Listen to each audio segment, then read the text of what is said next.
Si vous sentez que vous avez besoin de changement ou si vous vous dites « j'ai besoin d'une vie toute nouvelle », je crois que Dieu vous a assuré tout ce dont vous avez besoin pour le faire. Restez avec nous et découvrez ce dont il s'agit.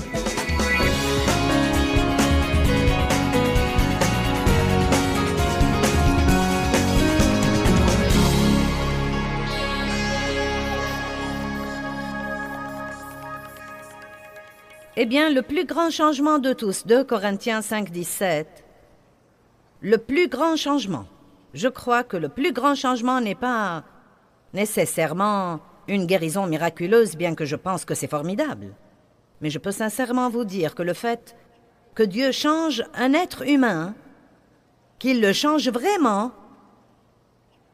est plus grand que tous les miracles de guérison physique qui soient. Vous savez, quand nous voyons s'ouvrir les yeux d'un aveugle, nous pensons oh, « c'est incroyable ». Mais croyez-moi, ce que Dieu a fait en moi est plus incroyable.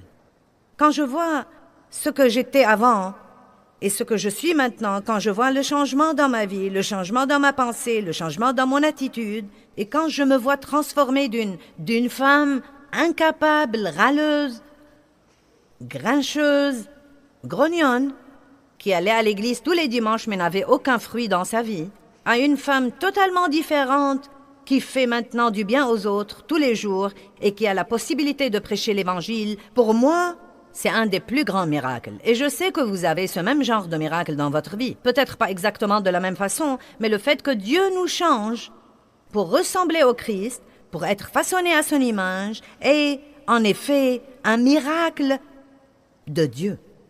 Et nous devons être plus exaltés d'être de nouvelles créatures dans le Christ que nous ne le sommes maintenant. Amen. 2 Corinthiens 5, 17. Si quelqu'un est en Christ,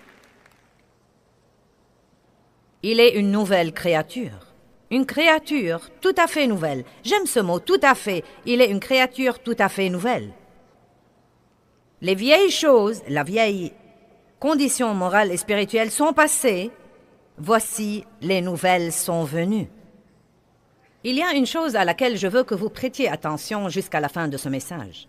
Regardez ça, il dit, la vieille condition est, que tout le monde dise est passée.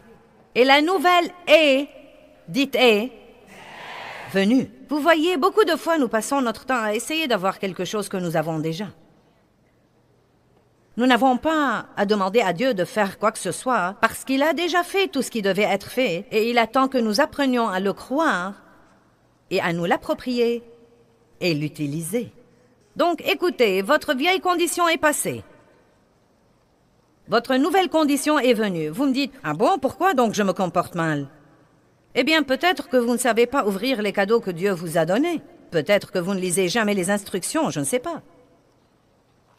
Peut-être que vous vous servez de quelque chose que vous n'avez pas encore appris à utiliser. Peut-être qu'il y a des principes que vous devez apprendre, mais la vérité, c'est que vous avez déjà tout au-dedans de vous. Si vous êtes vraiment un enfant régénéré de Dieu, vous avez déjà tout ce dont vous avez besoin pour mener une vie toute nouvelle et vous comporter d'une façon toute nouvelle. Et avant que vous ne commenciez à le croire, rien ne va changer. Ne passez pas votre vie en essayant d'avoir quelque chose que vous avez déjà, car si vous faites ça, vous allez être frustré. Tout le temps frustré. Avant que toute autre chose ne change, votre pensée doit changer. Donc, je veux que vous croyiez que vous êtes une nouvelle créature, au-dedans de vous, dans votre esprit, vous avez été créé de nouveau. Dieu est venu vivre en vous. Si vous lui avez demandé de pardonner vos péchés, la graine de Dieu, la Bible amplifiée dit, la semence de Dieu est en vous. Et cela veut dire que vous portez tout ce que Dieu est. Il est venu à vous comme une graine. Maintenant, vous devez arroser cette graine avec la parole de Dieu. Vous devez en éloigner les mauvaises herbes pour ne pas l'étouffer. Et petit à petit, petit à petit, petit à petit, ces petites graines deviennent de plus en plus grandes et elles prennent racine. La Bible dit, soyez enracinés et fondés dans l'amour de Dieu. Soyez enracinés et fondés dans le Christ Jésus. Vous avez des graines que vous devez enraciner. Et quand vous êtes enracinés, cette bonne chose qui est en vous va pousser, pousser et pousser jusqu'à ce que tout à coup elle commence à sortir de toutes parts et vous portez du bon fruit dont les autres peuvent se nourrir. Grandir en Dieu n'est pas nécessairement facile.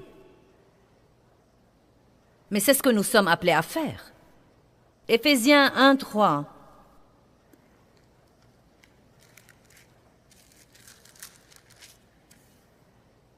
Que la bénédiction, la louange, la gloire et le mérite soient à Dieu, le Père de notre Seigneur Jésus-Christ, le Messie, qui nous bénira peut-être un jour. Non? Bon, essayons de nouveau. Béni soit Dieu, le Père de notre Seigneur Jésus-Christ, qui, si nous faisons de gros efforts,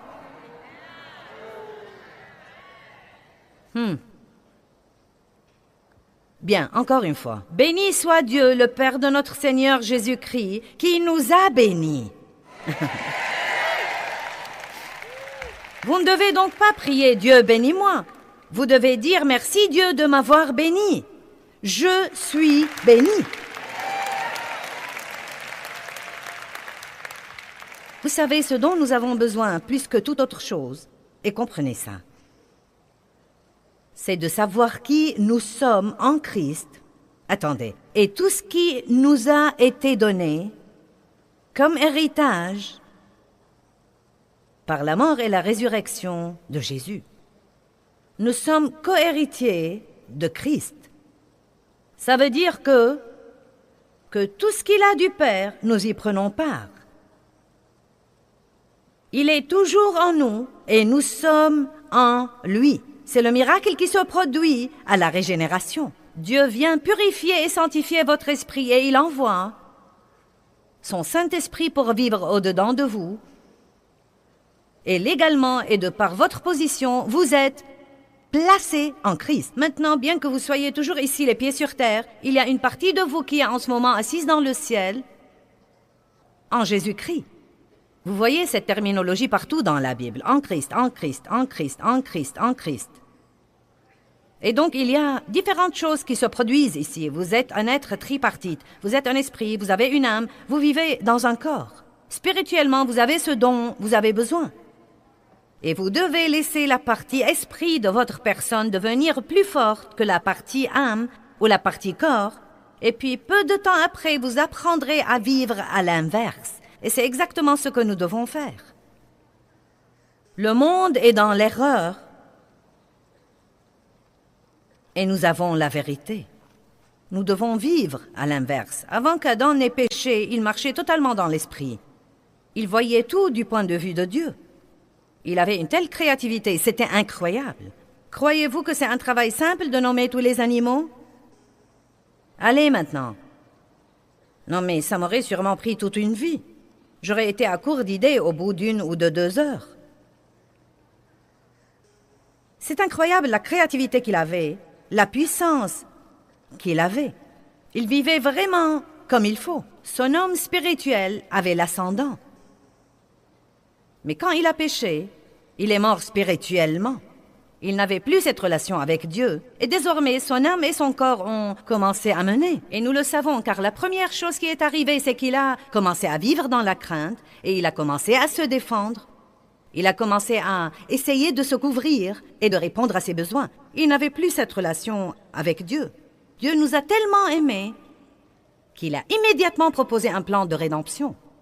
Il a immédiatement mis à exécution un plan de rédemption. Et c'était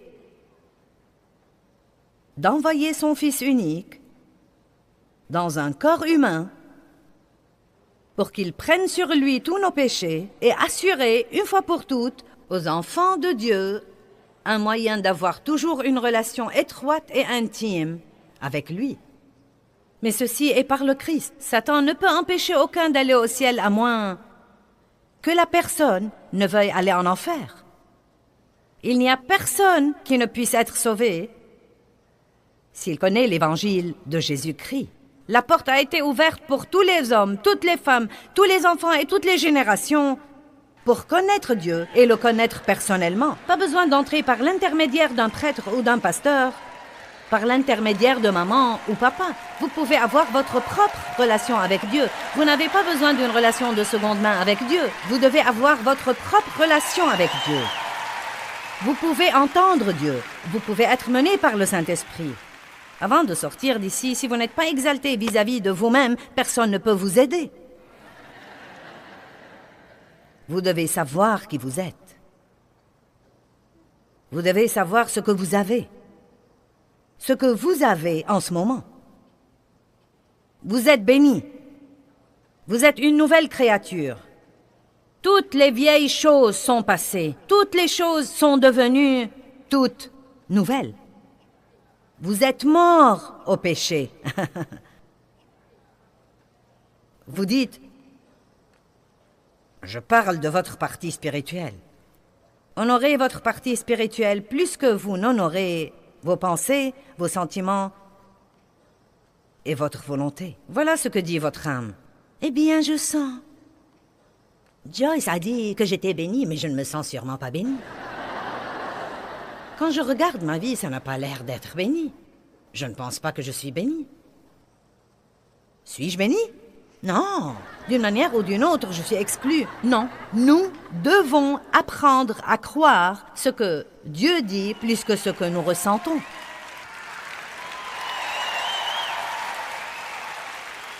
Pourquoi vous ne prenez pas la décision de laisser vos sentiments faire ce qu'ils veulent faire? Mais vous allez croire Dieu. Arrêtez de vous incliner devant vos sentiments et de les laisser vous gouverner. Vous pouvez vous sentir fâché contre quelqu'un et cependant lui parler et le bien traiter. Peut-être que vous pensez en ce moment, « Oh, je ne peux pas faire ça. » Si vous pouvez. Si vous pouvez. Si vous croyez vraiment que vous avez au-dedans de vous la puissance pour faire ce que Dieu vous demande de faire, vous pouvez faire ça. Car votre homme spirituel est plus fort que votre homme naturel. Nous sommes bénis. Maintenant, j'ai demandé qu'on m'apporte un paquet cadeau pour vous montrer un principe. Dieu nous donne un cadeau. Le salut est tout ce que cela signifie. Maintenant, c'est un beau cadeau, mais il ne me servira à rien si je ne l'ouvre pas. Donc, beaucoup de gens ont des choses de Dieu qu'ils ne fouillent jamais assez pour les ouvrir. Mais je veux aussi dire que tout ce qu'il y a dans ce beau paquet vient avec un manuel d'instruction. Maintenant, si je n'arrive jamais à faire marcher la chose comme il faut, parce que je ne veux pas lire le manuel d'instruction, à qui est la faute? Et pour certains, elle ne marche pas comme il faut, parce que vous ne voulez pas vraiment étudier et apprendre à la faire marcher comme il faut.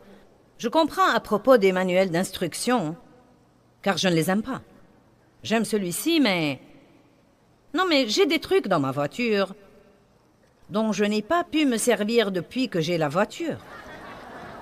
Et le manuel d'instruction est dans la boîte à gants, mais croyez-vous que je vais prendre 5 minutes pour le lire et apprendre à me servir de la radio? Non, j'appuie tout le temps sur les boutons et ça m'exaspère, car elle ne marche pas. Allez, est-ce que j'ai des semblables ici ce soir? Non, mais je travaille toujours sur mon ordinateur, comme un certain type m'a dit de travailler il y a presque 20 ans. Et mon fils me dit toujours, « Quoi?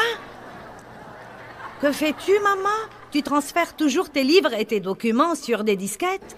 Que fais-tu? » Eh bien, maman, nous devons montrer un peu... Je lui dis, je n'ai pas le temps pour ça maintenant. Et je sais très bien que je pouvais économiser beaucoup de temps et que ce serait tellement plus facile, mais je ne veux pas étudier le manuel d'inscription. Quelqu'un sait dans cette salle de quoi je parle ce soir? D'accord. Mais nous ne pouvons pas faire de même en ce qui concerne notre vie spirituelle. C'est votre manuel d'inscription sur la manière de mener une vie victorieuse. Toutes les réponses dont vous avez besoin pour n'importe quel problème que vous avez sont là-dedans. Si vous vous réveillez et que vous vous sentez découragé, commencez à lire les psaumes. Si vous avez l'impression que vous allez faire des bêtises, lisez les proverbes. Quand vous avez une grande décision à prendre et que vous ne savez pas trop que faire, vous êtes fâché contre quelqu'un, prenez votre Bible et lisez ce qu'elle vous dit sur le pardon et l'amour et la miséricorde et la grâce et ne pas juger les autres et ne pas être critique. Dans un peu de temps, vous changerez votre pensée. Voyons maintenant Éphésiens 1 un peu plus. Nous lisons le verset 3. Nous allons voir quelques autres versets. Éphésiens 1. Dites, je suis béni. J'ai tout ce dont j'ai besoin pour vivre dans la victoire. Si vous êtes intelligent, vous commencerez à faire une nouvelle liste de confessions et vous prendrez à la maison ces choses que je vous ai fait dire ici et vous commencerez à les lire 2 fois par jour jusqu'à ce que vous voyiez des changements dans votre vie. Car chaque fois que vous dites ce que dit la parole, vous renouvelez votre pensée. Et quand vous apprenez à penser comme il faut, le diable ferait aussi bien de s'en aller, car son temps est terminé. Il ne peut plus vous mentir et vous tromper quand vous apprenez à penser comme il faut. Verset 3, voyons-le de nouveau. Béni soit Dieu, le Père de notre Seigneur Jésus-Christ, le Messie, qui nous a bénis de toutes sortes de bénédictions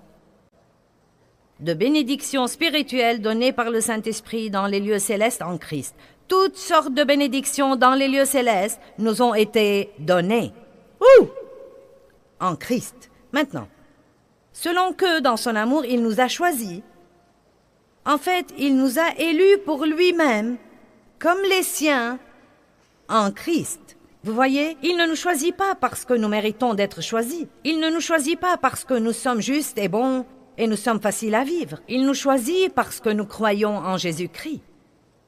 Et il a fait ça avant la fondation du monde, parce qu'il savait déjà avant la fondation du monde qui ferait ce qu'il faut et qui ferait ce qu'il ne faut pas. Et il a dit, tous ceux qui croient en mon Fils, je les aime, je les appelle à une relation avec moi. Et il fait ça pour que nous soyons saints, consacrés, mis à part pour lui et irréprochables devant lui. J'aime bien ça. Débarrassez-vous de votre culpabilité, car il nous a prédestinés, il nous a voués, il a projeté dans son amour que nous soyons adoptés et révélés comme ses propres enfants par Jésus-Christ. Le verset 6. Afin que nous soyons à la louange et à l'exaltation de la gloire de sa grâce qu'il nous a accordée généreusement en son bien-aimé. Verset 7. En lui, nous avons la rédemption. Verset 11. En qui nous sommes aussi devenus héritiers de Dieu. Et ça continue, et ça continue, et ça continue. Tout ce dont nous avons besoin se trouve en lui. Maintenant, le verset 14. L'Esprit est le gage de notre héritage. Le Saint-Esprit est la garantie. La garantie.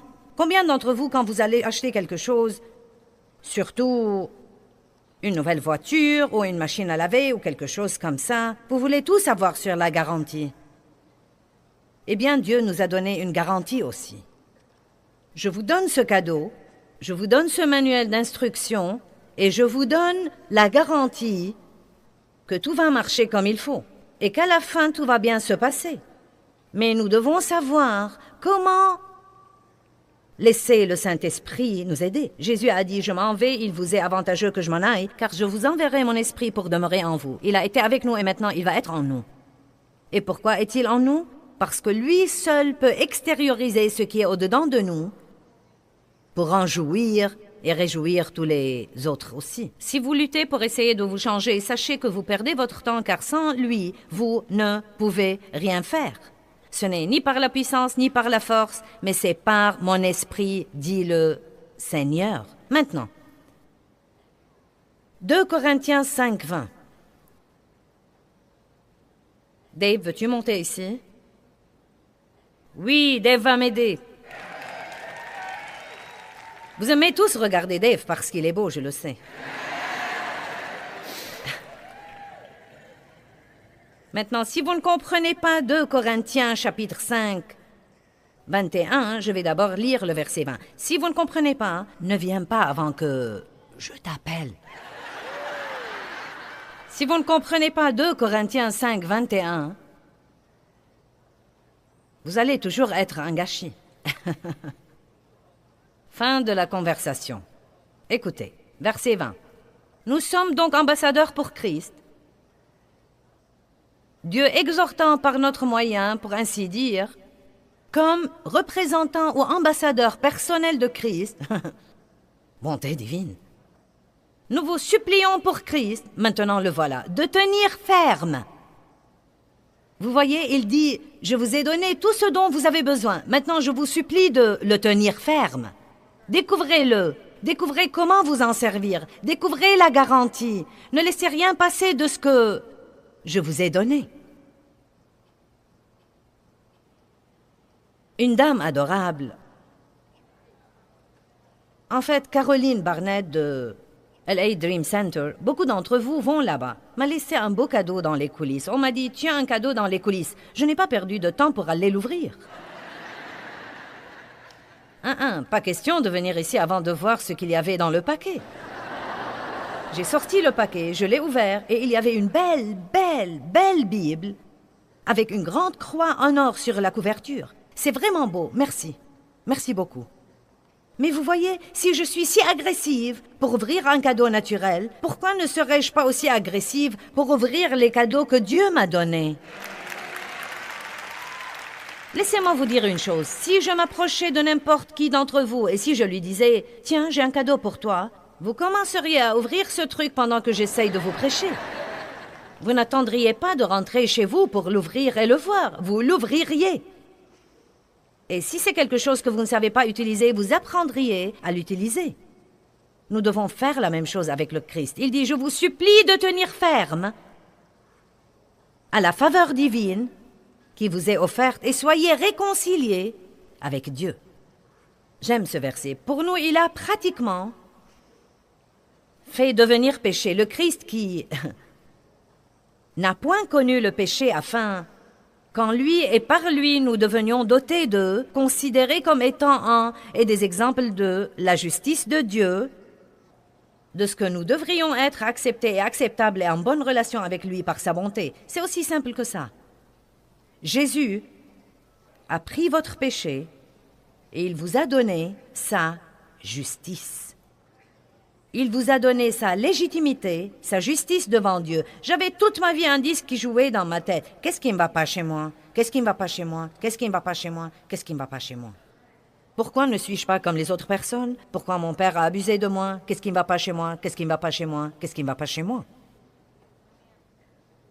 Et j'étais tellement soulagée d'apprendre que je n'étais pas obligée de mériter la justice par le bon comportement, que je ne méritais pas la justice en ressemblant à quelqu'un d'autre au monde, mais que j'étais une personne juste devant Dieu. Voilà comment ça marche. Dave, veux-tu venir m'aider?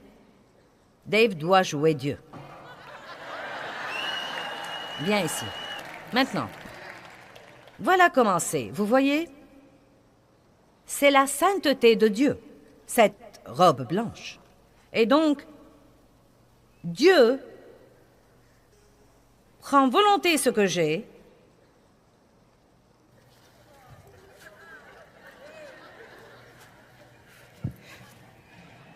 qui représente mon péché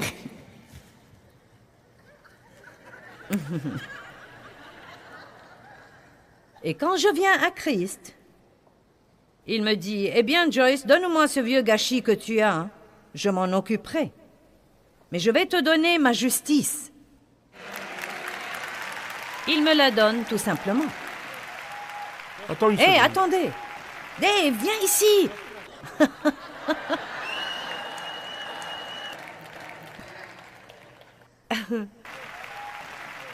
Dave, nous gâchons ça. Mais, Tiens, écoutez-moi. mets ceci, mets cette robe de justice. Je te la donne. Elle est un peu large pour toi. Mais je vais t'aider à la remplir. Aie confiance, en peu de temps, elle t'ira parfaitement. Merci. Oh, je t'en prie. Maintenant. Oh, à propos, cela signifie que tout ce que je te dis de faire, tu dois le faire. Il a inventé cette partie, je ne lui ai pas dit de le faire. Bien, écoutez, j'essaye de vous faire comprendre toute cette affaire, vous voyez? Vous lui donnez votre péché, il vous donne sa justice. Mais quand vous la prenez, elle sera trop large pour vous. Et vous devez grandir pour la remplir.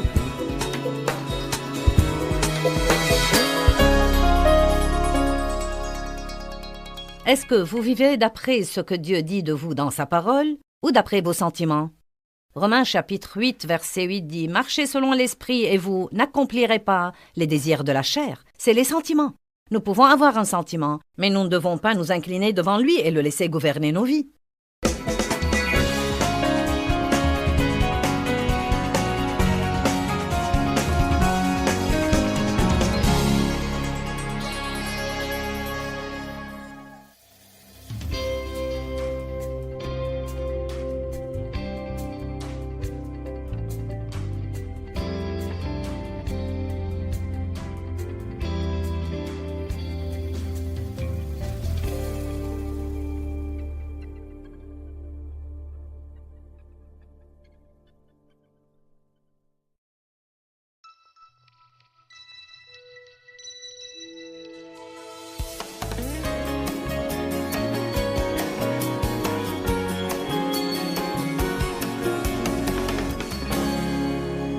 Jésus a pris votre péché et il vous a donné sa justice.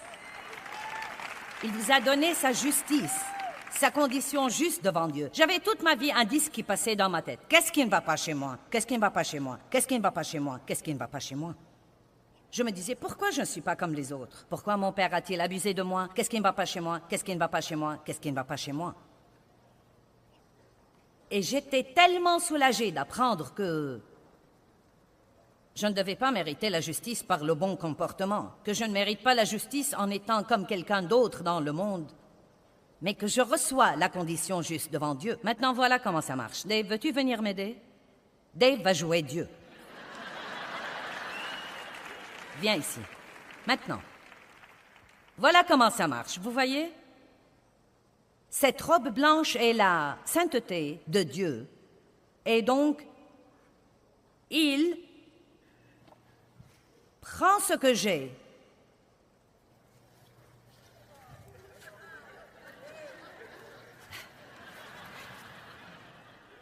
c'est-à-dire mon péché,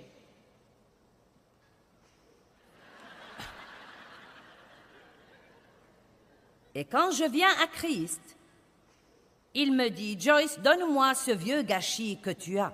Je vais m'en occuper et je vais te donner ma justice. Il me la donne tout simplement. Je vais te donner ça. Elle est un peu flottante sur toi. Mais je vais t'aider à la remplir. Et tu sais, dans peu de temps, elle sera certainement à ta taille. Merci. Je t'en prie. Maintenant. Oh, à propos, cela veut dire que tout ce que je te dis de faire, tu devrais le faire. Il a inventé cette partie, je ne lui ai pas dit de dire ça. Bien, écoutez maintenant, j'essaye de vous faire comprendre toute cette affaire, vous voyez? Vous lui donnez votre péché, il vous donne sa justice, mais quand vous la recevez, elle est trop grande pour vous.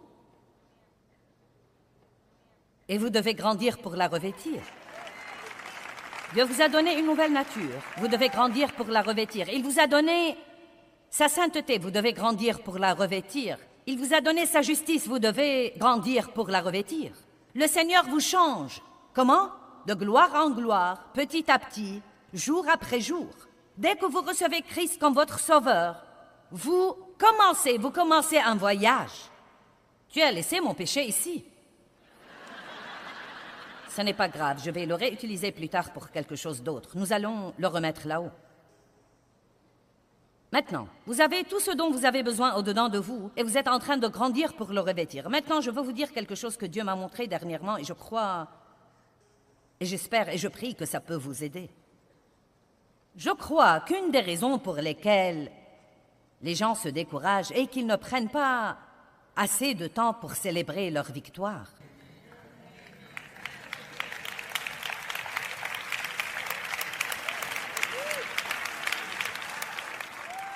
Vous voyez, je crois que si jamais vous vous asseyez, disons que vous marchez avec Dieu depuis 5 ans, au lieu de penser au chemin que vous avez encore à faire, pourquoi ne pas penser au chemin que vous avez déjà fait? Allez.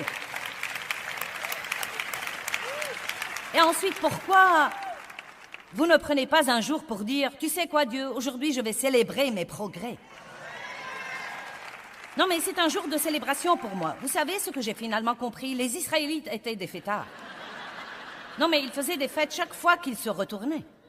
Ils faisaient un petit progrès dans le désert et ils s'arrêtaient et faisaient une fête. Ils bâtissaient un autel et dansaient et sortaient leurs tambourins et criaient et louaient Dieu et... C'est stimulant de célébrer un petit peu. Et je crois que Dieu m'a montré que les gens ne célébraient pas assez. Et vous êtes vraiment épuisés d'essayer et d'essayer et d'essayer et d'essayer et d'essayer et d'essayer et d'essayer et d'avancer et d'avancer et d'avancer. Et c'est très bien et vous devez faire ça. Mais si vous ne prenez jamais le temps de célébrer, si vous ne vous reposez jamais, si vous ne faites jamais pour vous-même quelque chose que vous aimez vraiment faire en guise de célébration, vous n'arriverez jamais à être ce que Dieu veut que vous soyez. Maintenant, Dieu nous donne la justice. Mais malheureusement, Dieu donne cette justice à tous les chrétiens, mais La plupart des chrétiens ne la revêtent jamais et ne grandissent jamais pour la revêtir. Il y a une expression intéressante dans la Bible qui était vraiment primordiale pour moi dans mon étude.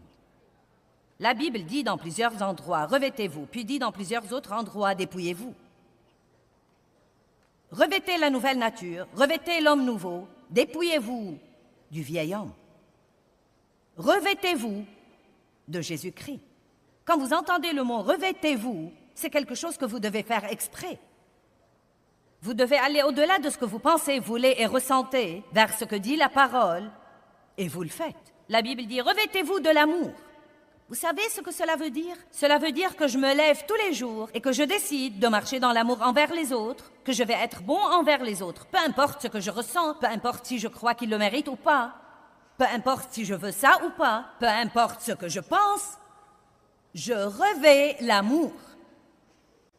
Je crois que je porte une jolie tenue, elle est assortie, mais elle n'a pas sauté sur mon corps. Je ne suis pas allée me tenir devant la penderie ce soir et dire...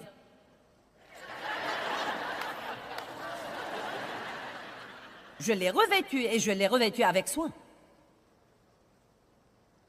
Nous faisons les choses beaucoup trop par les sentiments et pas assez par la décision et la détermination. Éphésiens 4, que nous avons déjà lu hier soir, versets 22 à 24. « Dépouillez-vous et débarrassez-vous de votre vieil homme non renouvelé » verset 22. En réalité, ça a l'air plutôt violent. Il dit « Enlevez » Dépouillez-vous de votre ancienne nature, dépouillez-vous et renoncez à votre vieil homme non renouvelé qui a caractérisé votre vie passée et qui se corrompt sous l'effet des convoitises trompeuses et soyez constamment renouvelés dans l'esprit de votre intelligence en ayant une nouvelle attitude mentale et spirituelle et revêtez-vous de la nouvelle nature, de l'homme nouveau. Eh bien, vous devez commencer par dire « Je ne suis plus la vieille personne que j'étais, je suis une nouvelle créature en Christ ». Commencez à penser comme ça. Commencez à méditer ça. Quand vous vous réveillez le matin, ne restez pas couché là à penser à tout ce qui ne va pas chez vous. Dites-vous, Dieu vit en moi. Houhou. Et il m'a rendu juste devant lui. Je suis la justice de Dieu.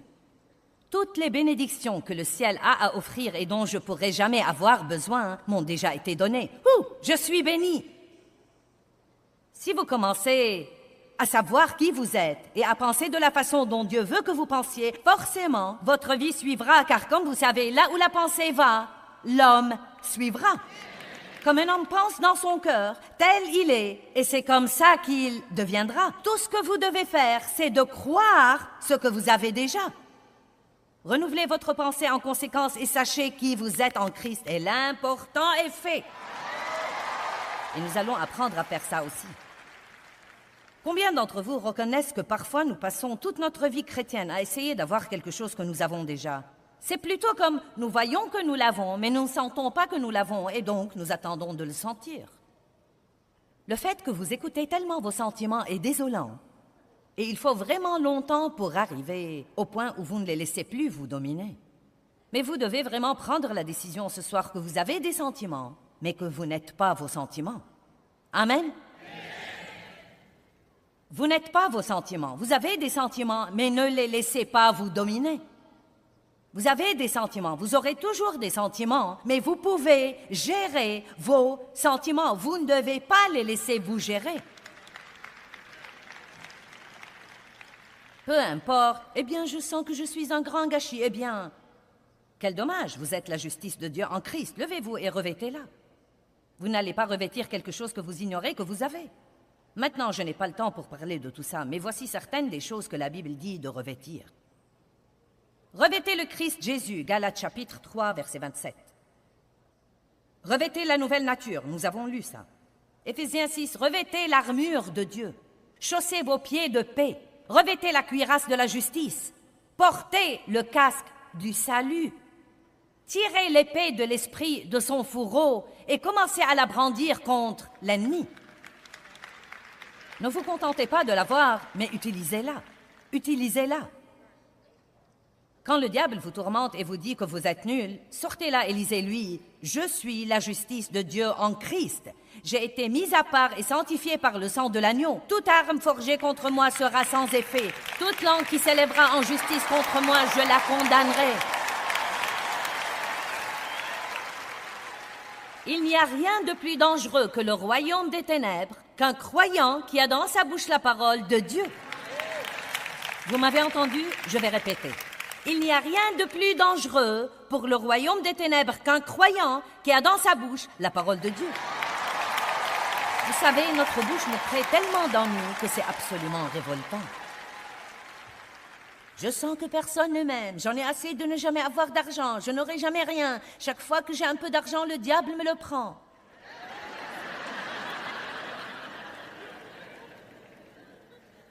Je voudrais être béni. Tous ceux que je connais sont bénis et je voudrais être béni.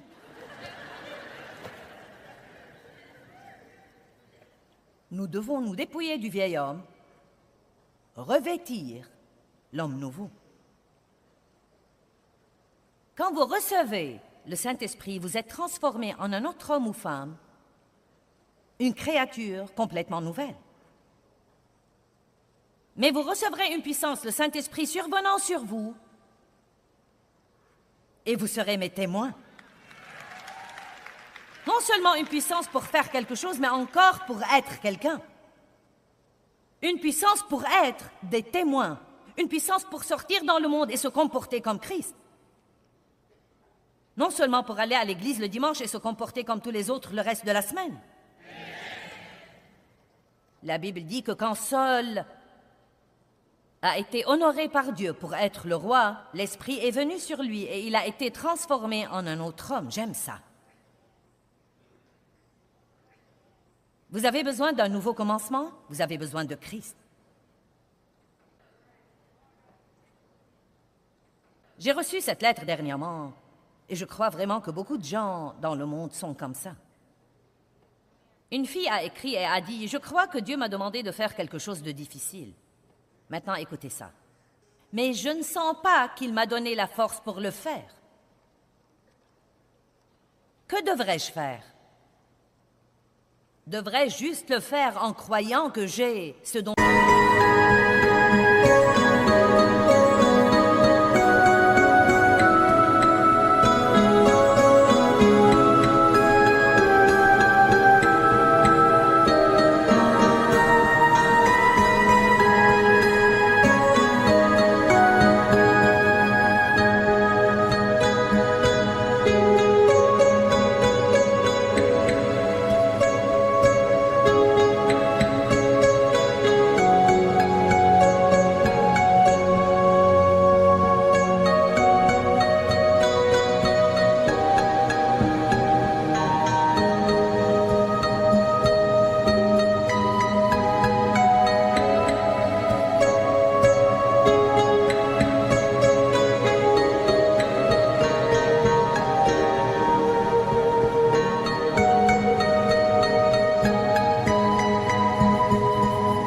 j'ai besoin?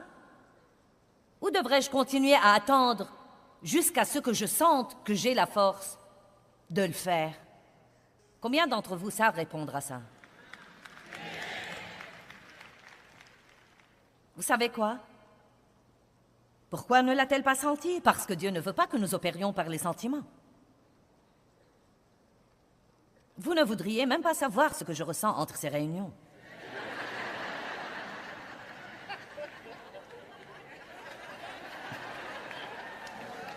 Si je venais d'après ce que je ressens,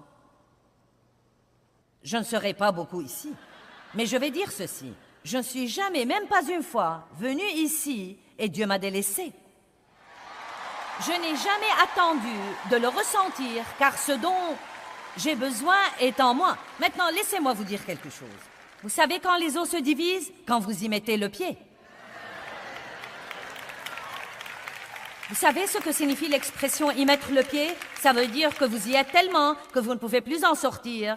Et c'est ce que le Seigneur attend. Il attend que les gens soient tellement dans les eaux qu'ils ne peuvent plus en sortir. Et à ce moment-là, les eaux se divisent. Dieu ne voulait pas laisser cette femme sentir qu'elle avait tout, car à ce moment-là, elle ne le ferait pas par la foi. Il voulait qu'elle entende de lui, qu'elle sache ce qu'il avait dit, qu'elle croie sa parole, dont il l'avait équipée pour faire ce qu'il l'avait appelée à faire, et que quand elle y met son pied,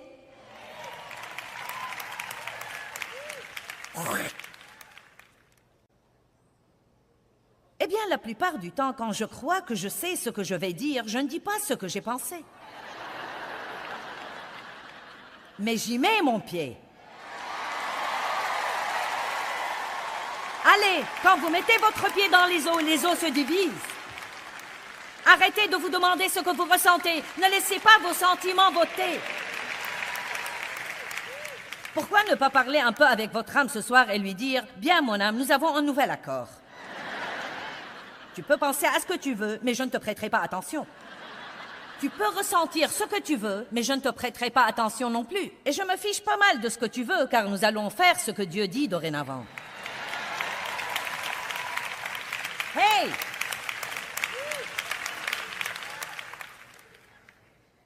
Josué 3,13. Dès que la plante des pieds des prêtres qui portent l'arche du Seigneur de toute la terre se posera dans les eaux du Jourdain, les eaux du Jourdain qui descendent d'Amon seront coupées et s'arrêteront en une seule masse. Donc Dieu leur a dit de traverser le Jourdain. Ils l'ont regardé et c'était une mer forte. Il n'y avait pas moyen qu'ils la traversent à pied. Et Dieu, avec le sens de l'humour qu'il a, leur dit « Bien les mecs, voilà, quand vous y mettez votre pied, vous pouvez traverser sur la terre sèche. » Je crois que c'est une leçon étonnante. Pensez-y. Verset 14. Lorsque le peuple quitta ses tentes pour traverser le Jourdain, les prêtres qui portaient l'arche de l'Alliance étaient devant le peuple. Imaginez l'air ridicule qu'ils avaient. Ils marchaient tout droit dans la mer Rouge. L'arche de Dieu les précédait.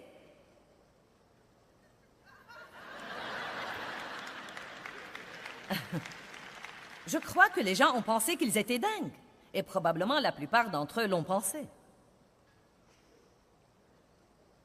Verset 15. Et quand ceux qui portaient l'arche furent arrivés au Jourdain, et que les pieds des prêtres qui portaient l'arche eurent trempé dans l'eau,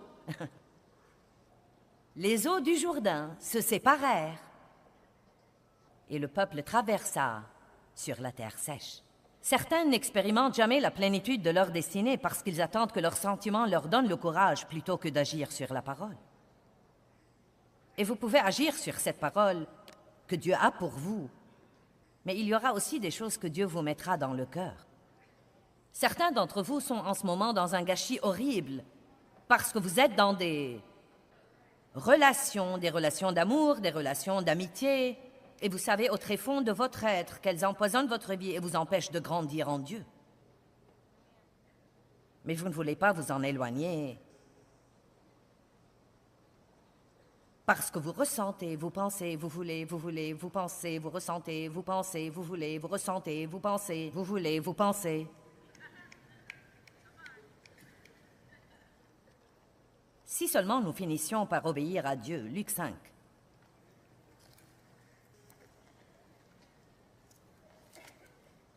Je vais être honnête avec vous, même si vous avez un travail qui vous fait pécher pour le garder, laissez-le tomber et allez en chercher un autre. Eh bien, je n'y peux rien, c'est mon travail. J'ai dû être prête à quitter un travail parce qu'on me demandait de faire quelque chose que je ne trouvais pas bonne. Et j'avais vraiment peur d'être renvoyée, mais j'ai fini par être promue. Dieu fera des merveilles si vous lui faites confiance. Luc 5, 1 à 7. Or, il arriva, comme la foule se serrait contre lui pour écouter la parole de Dieu, qu'il se tenait au bord du lac de Génézareth. Et il vit 2 barques qui se trouvaient au bord du lac. Les pêcheurs en étaient descendus et lavaient leurs filets. Il monta dans l'une des barques qui appartenait à Simon-Pierre et demanda à celui-ci de quitter le rivage. Puis il s'assit et de la barque il enseignait les foules. Et quand il eut fini de parler, il dit à Simon-Pierre, « Avance en eau profonde et jetez vos filets pour attraper du poisson. » Et Simon répondit, « Maître, Nous avons peiné toute la nuit, nous sommes épuisés, nous n'avons rien pris. Imaginez le tableau. Ils avaient pêché toute la nuit, ils n'avaient rien pris. Ils étaient épuisés, exténués. Ils avaient lavé leurs filets, ils les avaient pliés, et je suis sûre que c'était un travail énorme à l'époque. Ils n'avaient aucun équipement mécanique pour les aider. Vous devez voir le tableau, sinon vous n'allez pas comprendre ça. Ils ont dû être si fatigués, ils ont veillé toute la nuit. Et vous savez ce que ça vous fait quand vous travaillez dur à quelque chose et que rien ne marche? Ils n'ont rien pris. Et là, Jésus vient et dit, « Je veux que vous sortiez de nouveau, mais cette fois-ci, vous devez avancer en pleine mer. » Certains d'entre vous ne sont pas assez profonds. Vous savez ce que je veux dire par là? Vous ne voulez pas être submergés. Vous voulez rester là où vos pieds sont solidement sur la terre et où vous contrôlez tout et où vous ne devez pas prendre des risques.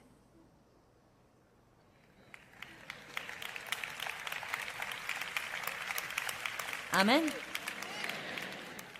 Donc Pierre lui a dit ce qu'il pensait, ce qu'il voulait et ce qu'il ressentait. Mais j'aime ce qu'il a dit ensuite. Il a dit, « Mais sur ta parole, je vais jeter les filets. » Verset 5. Regardons-le. Mettez-le sur l'écran.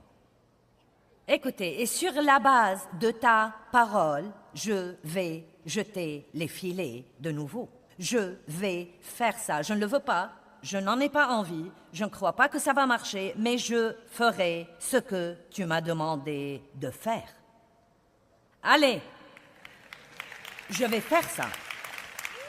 Eh bien, ils ont pris une si grande quantité de poissons que leur bateau a commencé à couler.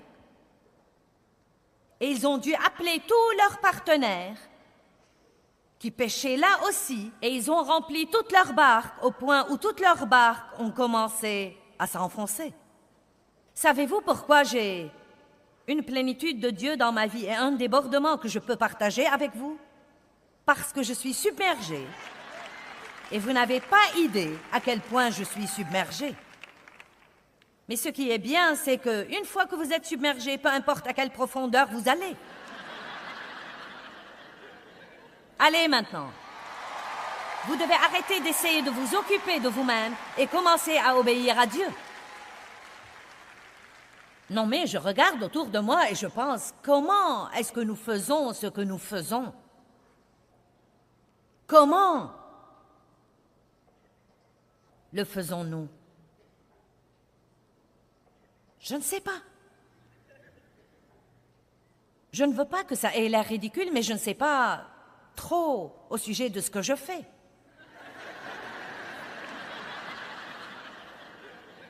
Je pars. J'aime Dieu. Je prie, j'étudie la parole, je cherche sa face. J'essaye de marcher dans l'amour. J'essaye d'obéir à Dieu, je me repens quand je fais des erreurs. Dieu me donne des idées de ce que je dois prêcher. Il me donne la créativité. Il la renouvelle. Il me donne la grâce.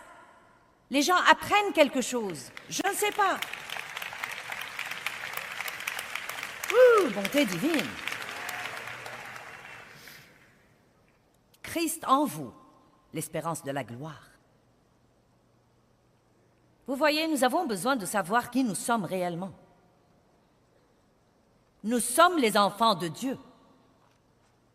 Nous sommes oints du Saint-Esprit. Et 1 Jean 2 dit que l'onction ne s'en va pas, mais qu'elle demeure. Donc, que je me sente ointe ou non, je suis ointe. Jésus a dit, « Et voici, je suis avec vous tous les jours, jusqu'à la fin du monde. Je ne vous laisserai point et je ne vous abandonnerai point. Par conséquent, je ne dois jamais me demander si je sens Dieu. »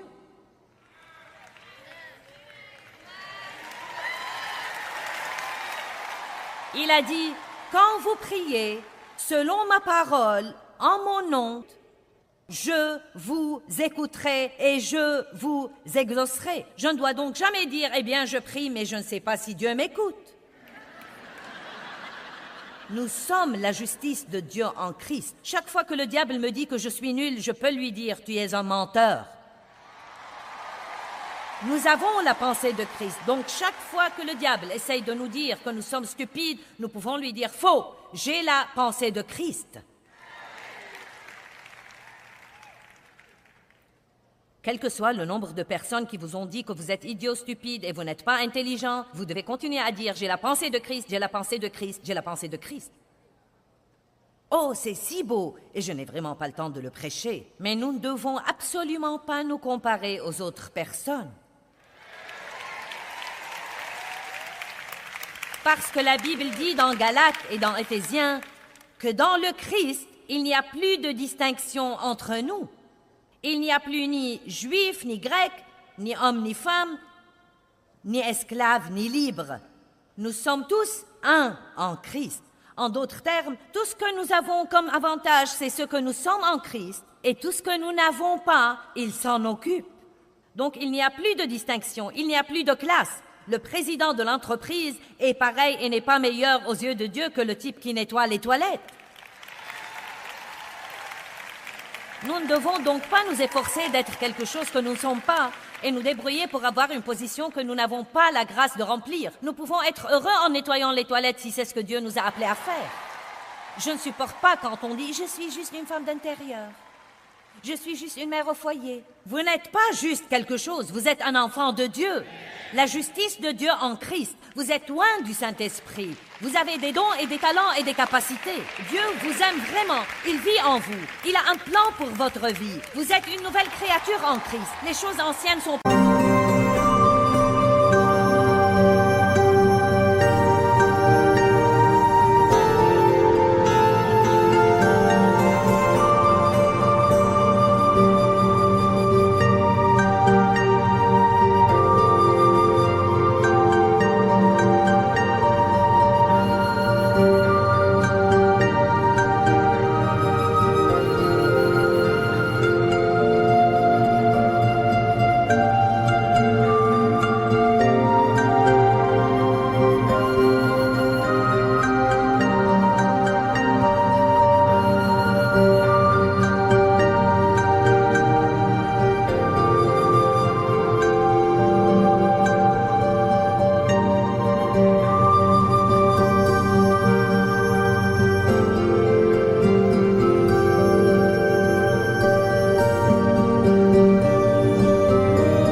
Voici, toutes choses sont devenues nouvelles.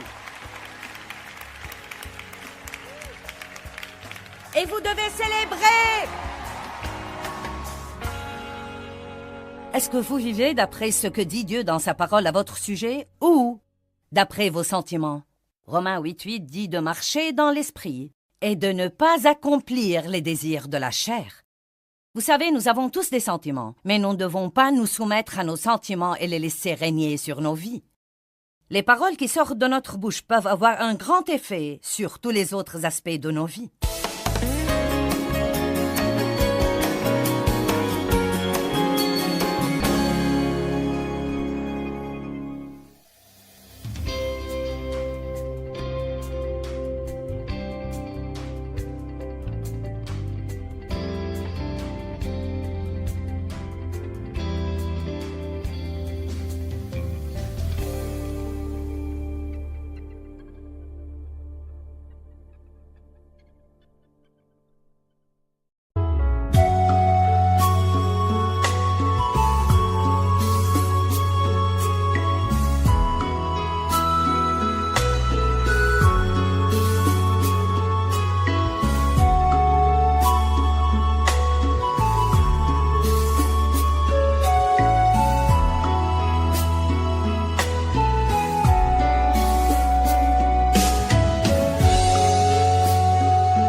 khắp phương trời vẫn nhớ tới quê hương. Người về đây thăm làng trù quê mẹ và làng sen quê cha, xúc động bồi hồi người rơi giọt lệ. Thương mái nhà tranh, thương đất mẹ